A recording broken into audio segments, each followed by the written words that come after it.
Alhamdulillahirabbil alamin. Afdhalus salati wa atamut taslim ala sayyidina Muhammadin wa ala alihi wa sahbihi ajma'in. Subhanaka la ilma lana illa ma 'allamtana innaka antal alimul hakim wa la haula wa la quwwata illa billahil aliyyil azim. Allahumma shalli wa sallim wa barik ala sayyidina Muhammadin tibbil qulubi wa dawa'iha wa afiyatil abdani wa shifaiha wa nuril absar wa dhiyaiha wa qutil arwahi wa ghidaiha wa ala alihi al-athhar wa ashabihi al-akhyar wa ala man ala darbihi ila yaumil mahsyar, amma ba'd. Wahaikum bitadil Islam wa hiya assalamu alaikum warahmatullahi wabarakatuh. Alhamdulillah, berkata Allah Subhanahu wa taala, bagaimana kita dikurniakan kesihatan dan sebagainya, dan insya-Allah kita bersama-sama mengambil manfaat kesihatan ini yang Allah berikan untuk melakukan taat kepada Allah Subhanahu wa taala. InsyaAllah kita pengajian Mutiara Minhajul Abidin ini kita mungkin akan mulakan dalam jam pukul 10 suku lah lebih kurang selalunya, insyaAllah. Sebab pagi-pagi itu kita ada urusan semua, insyaAllah. Baik, menjaga hati. Kepentingan menjaga hati ada 4 sebab. Hati yang dimaksudkan ialah tempat kita berinteraksi kepada sesuatu. Hati ini ialah diri kita yang sebenar. Hati ini ialah tempat kita berinteraksi kepada sesuatu, iaitu pandangan kita yang memandang sesuatu. Kita tidak memandang dengan mata sahaja, kerana kalau kita memandang dengan mata, maknanya mungkin saja orang memandang ke arah sesuatu tetapi hatinya tidak fokus ke arah itu, maka dia tidak memandang ke arah situ. Tapi mungkin saja orang itu tidak ada penglihatan, tetapi dia memandang dengan hatinya, memerhatikan ke arah sesuatu. Jadi diri manusia itu adalah hati. Diri manusia itu adalah hati. Kerana apa? Kerana kalau orang meninggal dunia pun, orang ada jasadnya tetapi sudah tidak ada hati ataupun roh yang ada di dalam dirinya. Maka hati ini ialah diri insan. Maka kita perlu jaga hakikat diri kita. Maka kerana itulah, disitulah letaknya pandangan Allah. Disitulah letaknya pandangan Allah Subhanahu wa taala. Kerana kita memandang dengan hati, maka hatilah yang dipandang oleh Allah. Hati kita yang berinteraksi kepada sesuatu, maka hatilah yang Allah berinteraksi kepadanya. Jadi besar yang nilai hati itu.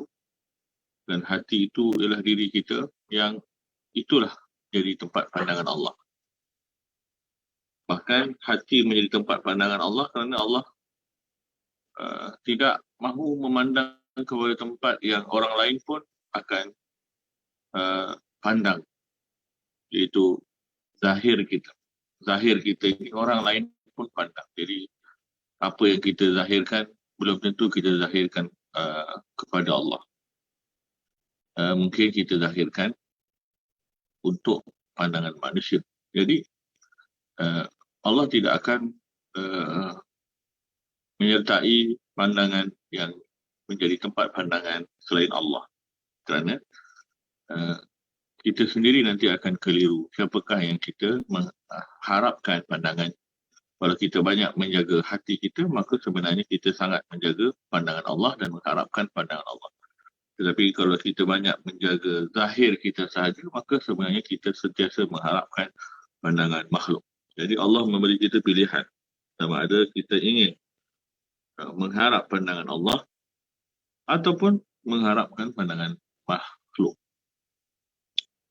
Bahkan kerana itulah kita nak masuk bulan Ramadan ini, bulan di mana kita benar-benar fokus kepada menjaga apa yang Allah pandang, iaitu hati rohani kita. Sebab itu disebutkan, siapa yang mensoma Ramadan, siapa yang puasa bulan Ramadan imanan wahtisaban, dengan penuh keimanan, beriman kepada Allah dan janjinya, wahtisaban, dan mengharapkan kepada redha Allah dan ganjaran yang Allah janjikan, ghufira lahu ma taqaddama min dzambi, akan diampunkan dosa baginya yang terdahulu. Ini menunjukkan apa? Menunjukkan pandangan Allah itu terhadap apa yang tersimpan di hati kita. Kerana puasa ini ialah benda yang tak nampak. Puasa ini benda yang tak nampak. Kita tak makan. Siapa tahu yang kita tak makan? Mungkin depan orang kita tak makan, tapi di belakang orang belum tentu. Jadi puasa ini tentang tak makan. Jadi siapa tahu kita tak makan? Mungkin di depan orang kita tak makan, tetapi adakah sepanjang hari itu kita tak makan? Jadi begitu juga kita tidak minum. Jadi siapa yang tahu kita tidak minum?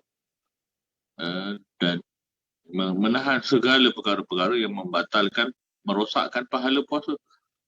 Menjaga pandangan, menjaga penglihatan, pendengaran, menjaga percakapan dan sebagainya.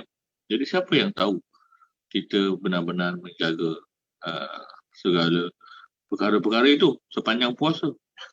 Jadi sudah tentu satu-satunya yang memotivasi kita untuk terus istiqamah dalam menjaga perkara-perkara yang membatalkan puasa kita ataupun membatalkan pahala puasa kita ialah kerana merasa diperhatikan oleh Allah dan memerhatikan kepada pandangan Allah. Memerhatikan kepada pandangan Allah. Kerana itu, kita perlu menjaga hati kerana ada 4 sebab. Pertama, ianya diperintahkan oleh Allah Subhanahu Wa Taala. Hati ialah tempat Allah perintah sendiri kita untuk menjaga hati. Hati ialah tempat yang mana Allah ingatkan kita untuk menjaganya. Allah Subhanahu Wa Taala berfirman dalam Al-Quran, ya'lamu kha'inatal a'yun wa ma tukhfi sudur. Allah itu mengetahui pengkhianatan mata kita dan apa yang tersimpan di hati kita. Jadi ini menunjukkan kepada menjaga hati ialah perintah daripada perintah Allah. Menjaga hati ialah perintah daripada perintah Allah Subhanahu Wa Taala. Begitu juga ianya diperintahkan oleh Rasulullah sallallahu alaihi wasallam. Nabi sallallahu alaihi wasallam juga memperingatkan kita untuk menjaga hati kerana hati ialah tempat pandangan Allah. Rasulullah sallallahu alaihi wasallam bersabda dalam sebuah hadis, innallaha la yanzuru ila suwarikum wa amwalikum. Allah tidak memandang kepada rupa paras kamu, wala ila wa amwalikum, dan tidak memandang kepada harta benda kalian. Amalan ini ungkapan bagi hati. Kalau bukan kerana hati, bukan kerana nawaitu kita, maka sudah tentu amalan kita tidak dipandang oleh Allah. Kalau hati kita tidak diniatkan kepada Allah, tentu amalan kita tidak dipandang oleh Allah. Kerana amalan kita ini ukurannya ukuran mengikut hati kita. Innamal a'malu binniyat. Sesungguhnya amalan itu berdasarkan kepada niat. Jadi jelas di sini hati merupakan tempat pandangan Allah. Disebutkan sendiri oleh Rasulullah SAW bahawa hati adalah tempat pandangan Allah. kita perlu menjaga apa yang Allah pandang, kerana akhirnya kesudahan hujung kehidupan kita ialah pandangan Allah. Ya, kita boleh memang mengharapkan kebahagiaan setelah kematian, dan satu-satunya kebahagiaan selepas kematian ialah apakah yang Allah pandang kepada kita, kembali kepada Allah sebagai hamba dia. Jadi bagaimana kita ingin mendapatkan pandangan Allah itu sejak di dunia sebelum kita meninggal dunia.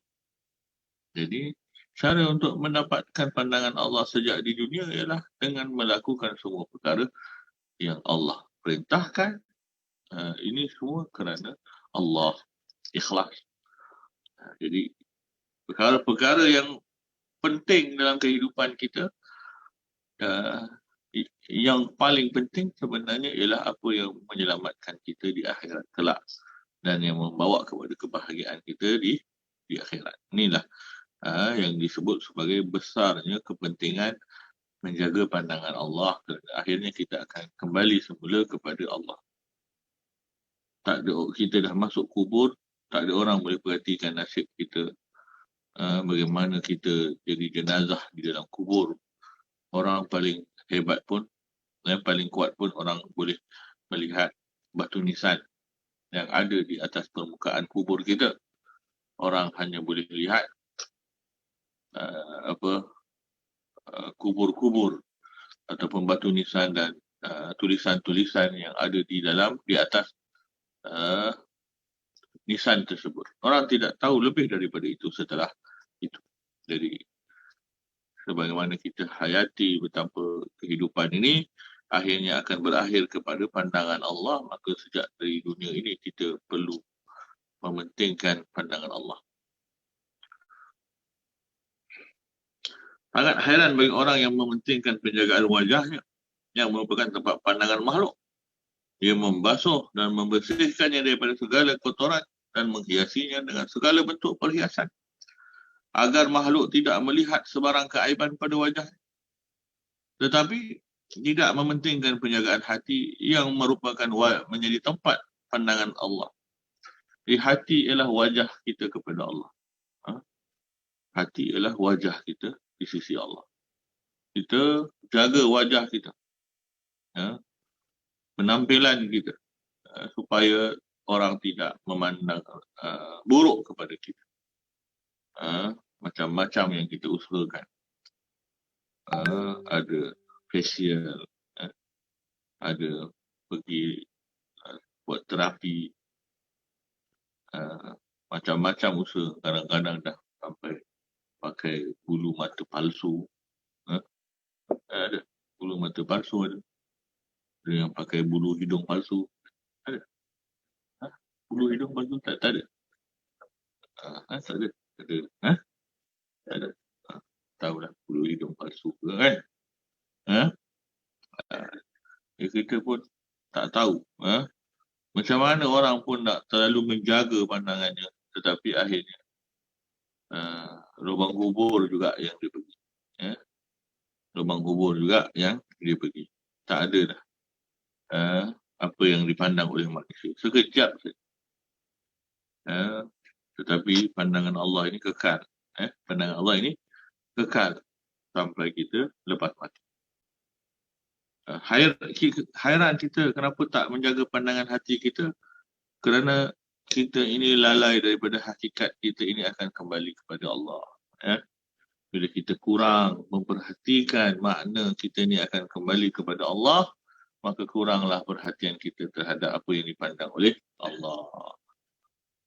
Kita sibuk dengan perhatian makhluk kerana apa?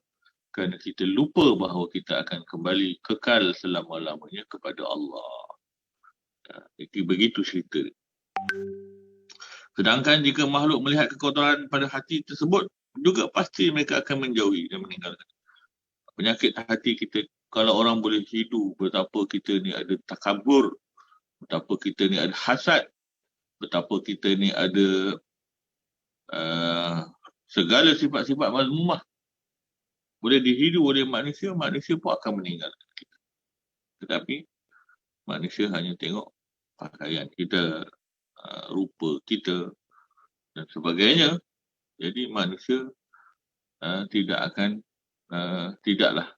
akan menjauhi kita, tetapi nilai kita yang sebenar bukan itu. Kerana apabila kita dah mati nanti, pakaian akan ditanggalkan. Pakaian ditanggalkan.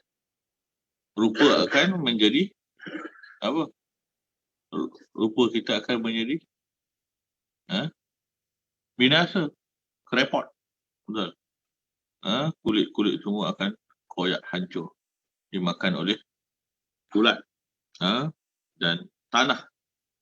Jadi itukah nilai kita, iaitu nilai kita ialah kereputan, nilai kita ialah kehancuran, kebinasaan. Jadi kita kena muhasabah. Kalau nilai kita itu, maka silakan. Kita tak perlu dikebumikan pun. Orang mati, kalau orang mati dibiarkan saja di atas katil. Boleh? Mati dibiarkan saja atas katil. Sampai setahun, 2 tahun. Kenapa? Itulah nilai dia. Bukan. Nilainya ialah ruh yang sudah tidak ada lagi di situ, yang mana akhirnya kembali kepada Allah. Ya. Yang ketiga, kenapa kita perlu menjaga hati? Kerana hati ialah pemimpin kepada jasad. Hati ini menentukan baik buruk jasad. Hati menentukan baik buruk jasad. Kalau kita hati kita ialah hati yang berakhlak mahmudah, hati yang berakhlak mulia, maka segala anggota tubuh kita akan melakukan perbuatan yang mulia. Kalau hati kita bersifat dengan sifat mazmumah, maka apa yang kita lakukan ialah segala perbuatan-perbuatan yang buruk. Nabi SAW menyebut wa inna fil jasadi mudghah. Dalam diri kita ni ada seketul daging. Iza salahat salahal jasadu kullu. Seketul daging itu kalau baik, maka baiklah. Wa iza fasadat fasadal jasadu kullu. Kalau buruk, maka buruklah seluruh jasad. Ala wahyal qalb. Maka yang demikian itu ketahuilah bahawasanya ia adalah hati, jantung hati. Ya. Ini nak ilustrasi kepada jantung hati yang zahir. Kalau orang itu jantungnya hatinya sihat, maka tubuhnya semuanya sihat. Tapi kalau jantung hatinya dah sakit, maka seluruh tubuhnya akan merasa kesakitan. Sama jugalah dengan hati nurani. Hati nurani kita, jasmani kita, jantung hati kita pun menentukan sihat fizikal, maka rohani kita juga menentukan kesihatan kita punya amalan. Kalau kita perilaku kita buruk, sebenarnya ianya cerminan kepada hati nurani kita yang buruk. Sebab itu, kita tak mungkin menjaga akhlak kalau tak menjaga hati. Orang tak mungkin menjaga akhlaknya kepada sesama manusia kalau tidak menjaga hatinya kepada Allah Subhanahu wa Ta'ala. Kemudian yang keempat, hati adalah yang paling berharga yang dimiliki oleh insan. Hati yang paling berharga yang dimiliki oleh insan. Hati inilah diri insan dan yang paling berharga. Orang mungkin tak ada tangan, orang mungkin tak ada telinga, orang mungkin tak ada kaki, tetapi kalau dia tidak ada roh, tidak ada hati, maka dia itu bukan insan. Ya, bukan insan. Betul. Kalau orang tu cukup sifat semua kan, tapi dia tidak ada hati lagi, tidak ada roh. Jadi adakah kita nak kata dia manusia? Dia nak jenazah. Betul. Tapi kalau ada orang itu tak ada tangan, tapi dia masih ada roh, adakah dia masih manusia? Masih manusia. Kalau orang itu ada segala tubuh badannya, kan? Tapi dia tak ada kaki, adakah dia masih manusia? Masih. Kalau dia ada seluruh tubuh, tapi tak ada kepala, adakah masih manusia? Tak tahulah orang boleh hidup tak ada kepala ke tidak kan? Tapi maknanya yang paling bahagia pun roh. Kalau pun Allah izinkan dia tak ada kepala tapi dia ada roh, boleh hidup lagi. Tapi tak terbayang lah. Tak terbayang. Boleh bayang tak? Tak boleh lah. Kalau dah tak ada kepala tu dah tak ada cerita dah lah. Tetapi kalau tak ada anggota tubuh yang lain, masih lagi manusia. Masih lagi insan. Selagi mana dia ada roh. Selagi mana dia ada hati dia yang dia hidup. Masih hidup dengannya. Dari nilai insan ialah hatinya. Kalau orang kata muka tak baik, muka tak handsome, tak apa. Yang penting ada, yang penting kaya. Itu kan. Itu lain. Itu lain. Yang kaya lain. Bukan kaya. Tak handsome tak apa. Yang penting akhlak.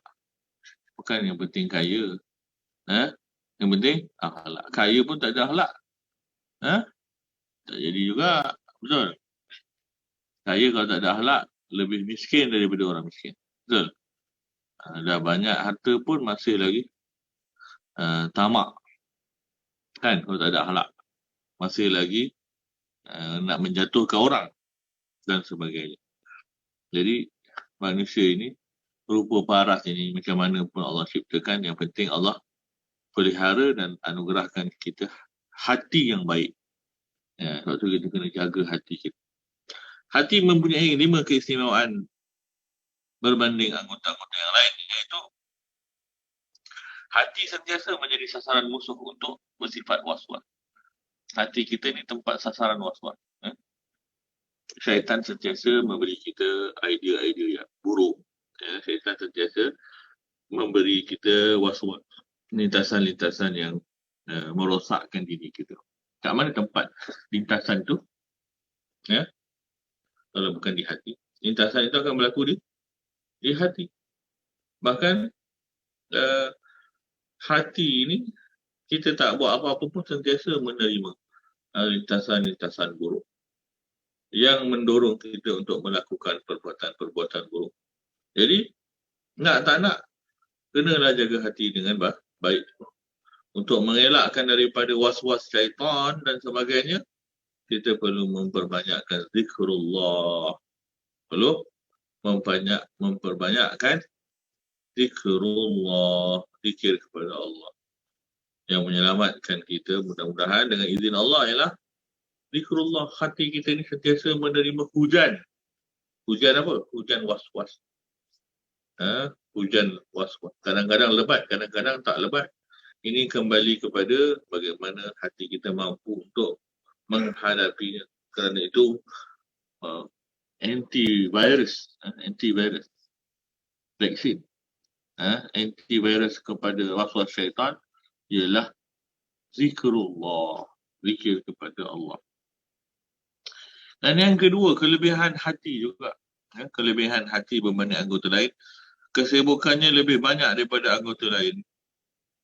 Dia menjadi medan pertembungan antara akal dan nafsu. Tangan boleh kita rehat. Letak tangan kan? Kaki boleh kita rehat. Mulut boleh kita rehat. Telinga boleh kita abaikan untuk tak dengar sesuatu. Mata boleh kita pejam. Tetapi hati sentiasa terbuka. Kan? Selagi mana tak tidur, selagi mana tak meninggal, hati kita ni sentiasa online. Online. Betul? 24 jam online.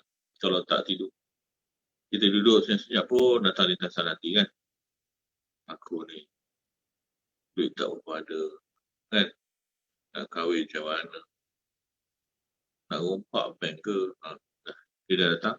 Kita idea-idea yang buruk. Kan? Akhirnya, tak. Hati kita lawan. Jangan rompak bank. Nanti kena tangkap. Dan sebagainya. Habis apa nak buat lagi? Dan sebagainya. Hati kita sentiasa syughul, sibuk dengan lintasan-lintasan pertembungan antara akal dan nafsu kita. Apa yang kita nak dan apa yang akal kita salurkan kepada kebaikan dan keburukan yang lebih jelas. Orang kata, ambil lah benda yang haram ni, kan? Yang penting kau boleh enjoy. Kan, ambil lah duit yang haram ni. Yang penting kau boleh joli. Joli. Tapi akal kata nanti kau masuk neraka nanti. Kan? Akal kata nanti mudarat kau dekat akhirat. Datang nafsu kata, kau lepas ni taubat lah. Kan? Taubat kan ada. Akal datang. Nanti kalau kau mati sebelum taubat macam mana? Nanti harta-harta semua pun haram. Kau makan makanan haram. Kau tak tahu apa kesannya bila kau nak bertaubat dan sebagainya. Jadi pertembungan antara akal dan hati ini, akal dan nafsu ni sentiasa berlaku di medan hati kita. Jadi tak nak kita kena jaga hati kita daripada segala ruang-ruang keburukan. Kalau tidak, dia jadi tak selesai. Pergaduhan antara nafsu dan akal kita ni di hati kita ni tak selesai kalau kita tidak merawat hati kita menjadi medan yang penuh dengan anwar, penuh dengan cahaya-cahaya ketuhanan, penuh dengan madad bantuan Allah Subhanahu wa taala. Kemudian yang ketiga, hati ini lebih istimewa daripada anggota lain kerana ancaman bahaya padanya banyak. Maknanya bahayanya banyak. Ancaman bahaya maknanya selain daripada hati menjadi sasaran musuh, bahayanya, kecelakaannya besar. Apabila datang lintasan yang buruk, hati kita datang lintasan yang buruk, maka kita akan menyambutnya dengan tindakan. Betul?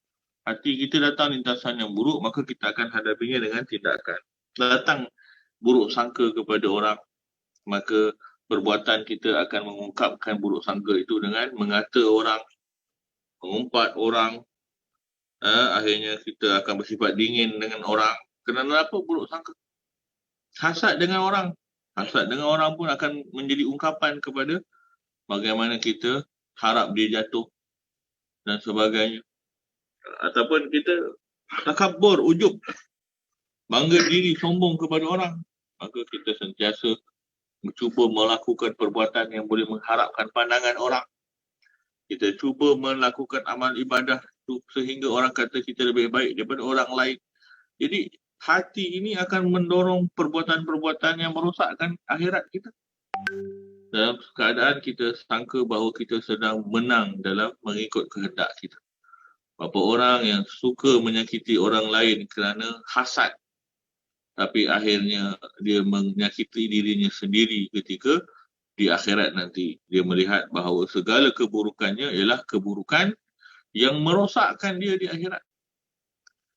Jadi kita hati sentiasa menjadi tempat lintasan agar kita puaskan diri kita, tetapi sebenarnya kita sedang membinasakan diri kita. Wal-iyazubillah.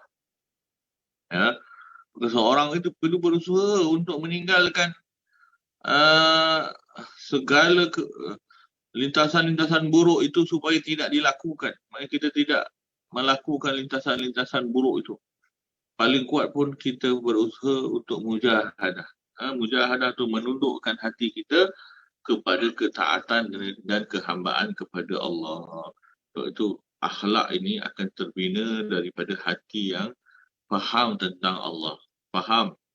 Apabila kita tahu rezeki ini adalah bahagian daripada bahagian Allah. Allah yang dah membahagikan rezeki. Maka kita pun tidak ada hasad lagi. Kita pun akan redha kepada Allah. Kita akan doakan kepada sesama Muslim. Kalau kita rasa semua ini ialah ketentuan, ini ialah ujian Allah, maka kita akan sabar. Kita akan syukur. Kita tidak akan mencari masalah kepada sesama makhluk. Ini sebab hati kita sudah faham tentang Allah Subhanahu wa taala. Kemudian rawatan hati itu suatu yang sukar. Kerana keaiban itu tersembunyi. Kalau memandang yang haram, kita tahu kita pandang yang haram. Kalau kita dengar yang haram, kita tahu kita dengar yang haram. Tetapi hati-hati kita ni kita tak perasan. Kadang-kadang mana kita ujub, kita tak perasan. Mana kita takabur, kita tak perasan. Mana kita tak perasan semua dosa-dosa hati ni. Tak perasan. Siapa nak perasan kalau dia ujub, syok sendiri, dia rasa baik tanpa menisbahkan kebaikan itu kepada Allah. Siapa yang perasan kalau dia takabur, masa tinggi pada orang lain. sehingga dia merendahkan orang lain dalam pandangan hati. Dia mengatakan, alah, orang ni bukan apa sangat. Hatinya yang memandang-mandang rendah orang lain setelah meninggikan dirinya sendiri. Siapa yang tahu bagaimana nak menyelesaikan masalah hati itu kalau dia bukan menjaga bagaimana dia berinteraksi kepada Allah dengan hati. Kalau dia sibuk dengan zahir saja, dia rasa dia beramal soleh saja, dia rasa soleh pada orang lain, itu kebaikan. Padahal merasa lebih baik daripada orang lain, merasa tinggi ke atas orang lain, itu suatu keburukan, keaiban, tetapi tak perasan kerana keaiban hati. Keaiban hati ini sangat halus. Sangat halus. Kalau ianya tidak dirawat dengan seberapa segera, maka dia akan lebih susah untuk dirawat. Hati ini, kalau kita tidak rawat dengan seberapa segera, maka dia akan lebih susah untuk dirawat. Kita jangan beralasan. Kalau orang itu bergaduh sesama ahli keluarga, jangan tunggu hari raya baru nak minta maaf, kan? Kadang macam tu dah bergaduh dengan Pak Lang dia ke, kan? Bergaduh dengan Pak Lang. Agak nanti orang kata, kau katalah dengan Pak Lang. Dia kata, alah Pak Lang yang mula dulu, kan? Lagi Pak Lang pun kata, dia budak, dia lah yang kena hormat aku, kena minta maaf, macam tu. Akhirnya, kalau tidak dimulakan, kan, nak tunggu raya. Ada sampai 5-6 bulan ataupun sampai dekat hampir setahun. Agak-agak nak minta maaf tak sampai raya. Tak, pasal dia dah jadi terbeban dengan rasa keakuan, terbeban dengan keegoan, terbeban dengan rasa malu untuk minta maaf. Maka dia akan jadi jafa, dia akan jadi al-jafa, dia akan jadi kekeringan, dia akan jadi hubungan yang tidak akan baik, makin kita merenggang. Begitu juga dengan hasad. Kalau kita tidak uruskan hasad, kita tidak uruskan rasa tak senang tengok orang lain senang, maka lama-lama kita akan boleh ada sifat senang kalau tengok dia susah. Lama-lama kita akan harap dia susah. Lama-lama kita akan usaha untuk susahkan dia. Na'udzubillah. Ini semua tahap-tahap. Kalau kita tak bendung di peringkat awal, makin tinggi makin susah. Makin tinggi makin susah. Sebab tu hati ini sangat bahaya berbanding anggota yang lain. Kemudian hati mudah ditimpa penyakit. Hati ini juga senang. Mata kita boleh pandang, jaga pandangan, kan? Telinga kita boleh jaga pandangan. Tapi hati kalau tak ada penyakit ujub, kadang-kadang datang penyakit hasad. Tak ada penyakit hasad, kadang-kadang datang penyakit takabur. Tak ada penyakit takabur, kadang-kadang datang semua penyakit. Jadi banyak penyakit-penyakit yang datang ini terus datang dan kita sentiasa akan mujahadah melawan hawa nafsu. Nak tak nak kita tak boleh berdiam, kerana kalau kita tidak mempertahankan di tahap tertentu, maka dia akan datang penyakit baru. Kalau kita tak lawan ujub akan berubah takabur, ujub akan bertambah menjadi riya, ujub akan bertambah menjadi sum'ah, memperdengarkan kebaikan kita kepada orang. Kemudian ujub akan menjadi hasad, tak senang tengok orang lain senang. Hasad akan berubah menjadi baghdha, kebencian. Kebencian, benci kepada sesama Muslim. Aku ni tak boleh tengoklah dia. Apa pasal? Aku pun tak tahu, tapi kalau tengok dia rasa menyampah. Dah ke situ dah. Akhirnya senang untuk merasa orang itu susah dan sebagainya. Jadi karakter-karakter yang muncul buruk daripada hati ini, kita kena bendung di setiap tahapnya. Mana datang punca ni?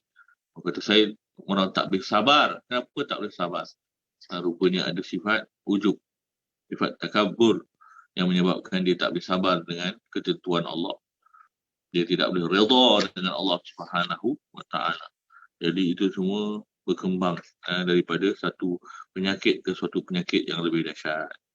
Sebab itu kita perlu usahakan untuk merawat hati kita dan mujahadah mensucikan hati kita dengan akhlak-akhlak yang terpuji. Bagi orang yang bertakwa, orang muttaqin, hendaklah dia memelihara hatinya daripada penyakit yang menyebabkan merosakkan amal dan ketaatannya. Jadi hati ini menjadi punca kepada amal kita, dosa amal kita rosak. Pahala amal kita rosak. Hati ini kalau tak kena gaya, banyak penyakit-penyakit hati boleh merosakkan pahala amalan. Ya, banyak boleh merosakkan pahala amalan. Sebab itu jika hati kita baik, maka baiklah amalan kita. Kalau tidak, maka tidaklah. Ya. Maka di sini Imam Al-Ghazali mendatangkan beberapa contoh penyakit. Penyakit hati yang disebutkan di sini ada beberapa yang kita perlu perhatikan. Jika diperhatikan, maka kita dapati ada beberapa penyakit utama. Penyakit hati yang utama yang perlu dirawat. Maka hendaklah kita mengenal pasti penyakit-penyakit tersebut dan rawatan-rawatannya. Ada 4 penyakit hati yang utama, iaitu pertama, angan-angan. Panggil dalam bahasa Arab tulul amal. Tulul amal. Panjang angan-angan. Tulul amal. Tulul amal ni maknanya kita fikir kita ni hidup lama lagi. Tak, mati. Walaupun umur dah 60, umur 70, kita rasa kok mungkin sampai 150 tahun. Umur kita tu macam umurnya Nabi Nuh, 950 tahun berdakwah. Umurnya mungkin dari 1000 lebih. Kita begitulah kehidupan yang kita rasakan. Hidup panjang. Iaitu harapan tidak disertai dengan usaha untuk mendapatkannya dan merasa hidup ini masih lama untuk dinikmati. Ini adalah sifat turul amal. Kita nak masuk syurga tapi berangan. Kan? Syurga manalah aku ni masuk. Tapi amal macam nak ke neraka pun ada. Kan? Dalam masa yang sama, kita tidak merasakan kematian itu semakin hampir. Lalu kita sibuk dengan perbuatan maksiat dan lalai. Orang lalai ni kenapa? Kenapa orang lalai? Kenapa orang lalai? Kerana dia tidak menghadirkan makna dia akan mati bila-bila masa sahaja. Jika seseorang dihinggapi penyakit tulul amal ini, panjang angan-angan dia, maka dia akan terjumus kepada 4 penyakit utama yang lain. Ya, salah. Kalau dia terjerumus kepada penyakit angan-angan, maka dia jatuh kepada 4 penyakit yang lain. Ini dia panggil terpecah-pecah penyakit ni. Daripada panjang angan-angan masuk kepada penyakit-penyakit lain. Pertama, menundakan amalan taswif. Taswif. Sehingga terluput amalan tersebut. Taswif. Nantilah aku nak pergi haji. Duit dah banyak. Kan? Dia kata, kau pergi Korea dulu lah. Kan? Dia peminat K-pop pula kan. Pergi Korea dulu. Pergi Korea. Lepas tu Jepun pula. Jepun pula. Dia minat apa? Kartun apa tu? Amin Anime. Pergi Jepun pula. Dah Jepun. Duit lebih banyak lagi. Orang kata pergilah haji tu bang. Datuk Seri, Tan Sri. Kan? Pergilah haji tuan. Tak boleh lah. Saya nak pergi Paris. Nak tengok menara. Menara apa? Eiffel Tower. Nak duduk atas tu. Nak ambil gambar. Jadi pergi ke Perancis. Dah tu pergilah haji pula kan. Akhirnya taswif sehingga dia meninggal dunia. Tak pergi haji. Meninggal dunia. Tak pergi haji dalam keadaan dia mampu.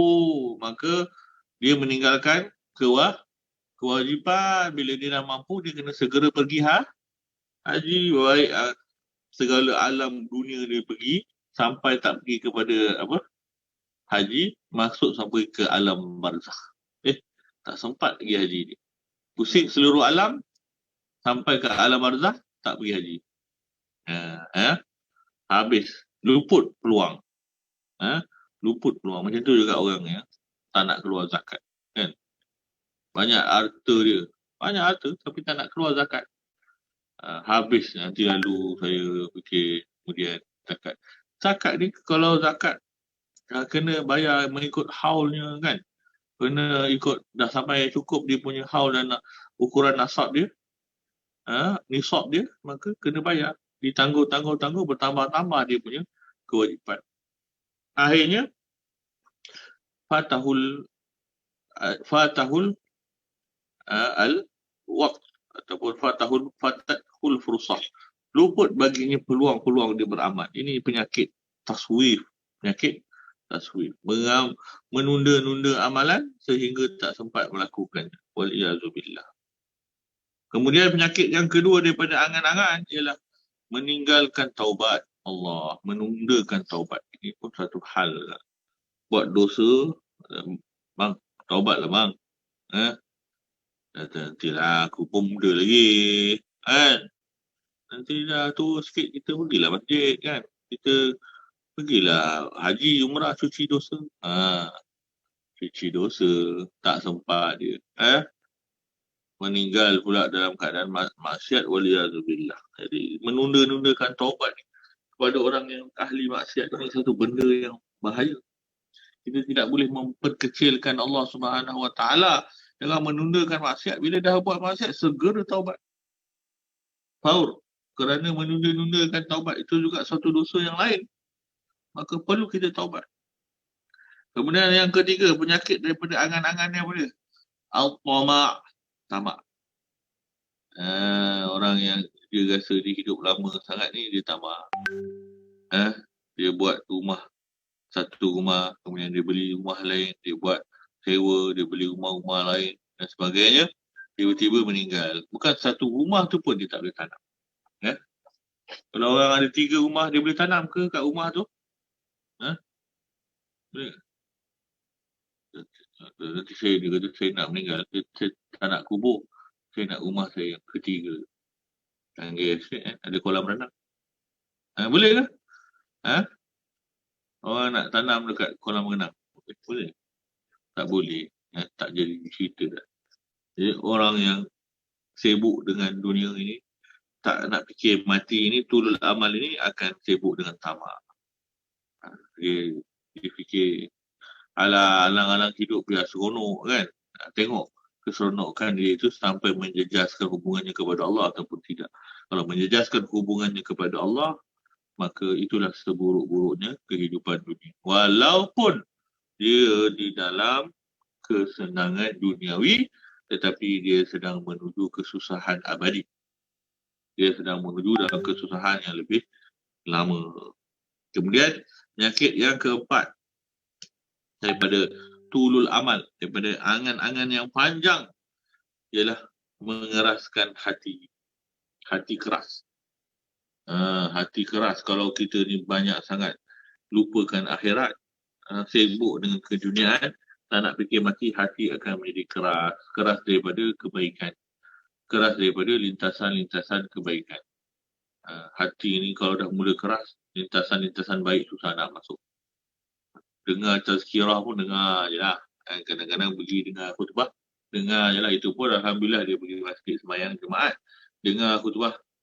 Khatib kata, tuan-tuan bertakwalah kepada Allah. Janganlah kita buat maksiat dan sebagainya. Dengar je lah.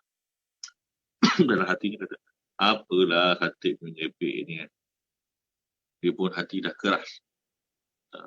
Orang cakap, tuan-tuan hendaklah kita keluarkan duit ke jalan Allah, infak ke jalan Allah. Hatinya pun kata, alah cakap senanglah. Kita yang cari duit pagi, petang, siang, malam. Lepas tu nak bagi duit ke orang pula. Kan? Kadang-kadang hati ni sudah jadi keras. Dia tak nak terima lah kebaikan-kebaikan. Kan? Dia kata, apa pasal pula aku yang cari duit nak kena bagi ke orang lain pula kan? Nak duit carilah sendiri betul. Kan? Itu kan hati dah jadi keras. Itu juga antara apa sebab hati kita jadi keras tu, kerana tak fikir akhirat. Sibuk merasakan kita ini hidup panjang. Sibuk merasakan kita ini hidupnya lama lagi. So itu, maka penawarnya ialah dengan mengingati mati. Penawarnya ialah dengan mengingati mati. Penawarnya ialah dengan zikrul maut. Nabi SAW menyebut dalam hadis, aksiru zikr hadimil lazzat, iaitu al-maut. Memperbanyakkanlah kalian akan perkara-perkara yang memutuskan keseronokan, kelazatan, iaitulah kematian. Kematian ni seronok-seronok kita dekat dunia, habis. Habis cerita. Ini Allah Nabi SAW ingatkan. Seronok-seronok dunia ni, ingat juga benda yang akan memutuskannya. Apa dia? Kematian. Kalau kita ingat sentiasa mati, hidup kita pun akan indah juga, tapi dengan cara yang berbeza. Hidup kita akan indah dengan cara yang berbeza. Dengan cara apa? Dengan cara hubungan kepada Allah. Masih seronok. Siapa yang ingat mati ni, dia masih seronok. Bukan takut mati, ingat mati. Jangan takut mati. Takut mati ni tak perlu takut. Takut pun mati juga. Ada orang takut mati. Dia ingat mati sampai takut mati. Mati aku ni kan. Mati pun bersedialah. Kan? Allah, Nabi SAW suruh ingat mati, bukan suruh takut mati. Tapi suruh bersedia. Jadi dia tak boleh lalai daripada mati dan tak boleh juga takut mati. Dia kena bersedia. Bersedia dengan mati. Itu dia punya cerita sebenar. Jangan terlebih-lebih lupakan mati. Jangan terlebih-lebih takutkan mati. Yang penting ialah kita bersederhana, ingat mati, bersedia untuk kembali kepada Allah. Kerana kematian itu hakikatnya bukan kesudahan, tetapi hakikat kematian ialah kembalinya kita kepada Allah Subhanahu wa Ta'ala. Hakikat angan-angan, nanti Imam Al-Ghazali syarahkan sedikit apakah makna tulul amal yang ni. Adakah kita tak boleh mengharapkan hidup kita panjang lagi?